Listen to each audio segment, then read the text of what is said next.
Ассалаумағалейкум, армағазақ арнамызға қош келдіңіз. Қазақстан және жаһанда болып жатқан ең соңғы жаңалықтарды алғашқыларға тарқатып білгіңіз келсе, арна төмендегі бір ғана лайк және подписаться етулерін баса кетуді ұмытпаң. Ауылда біз бастадық. Актриса болғанын қалаймын. Қайрат Нұртас қызы туралы айтты. Танымал әнші Қайрат Нұртас қызы Алау туралы пікірін білдірді деп хабарлайды Turkistan.kz порталы. Өнер иесінің айтуынша, Алау өзіне ұқсаған өнерге жақын адам екен. Алау өзіме ұқсаған, ол жаратын қыз. Өнерге тартып жатырмыз. Негізі қызымды шетелден көргім келеді, бірақ оған Қазақстан ғана ұнайды. Ешқайда барғысы келмейді. Мен қызымның таңдауына қарсы емеспін. Негізі актриса болғанын қалаймын, деді әнші. Желі қолданушылары әкесінің қолдауына риза болып, жылы лебіздерін жазды.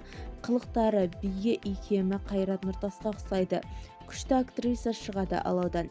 Әкесінің қолдауы керемет, жұлдыздың көшірмесі, деп жазды олар. Бізді тамашалауды жалғастырыңыз, сау саламат болыңыз.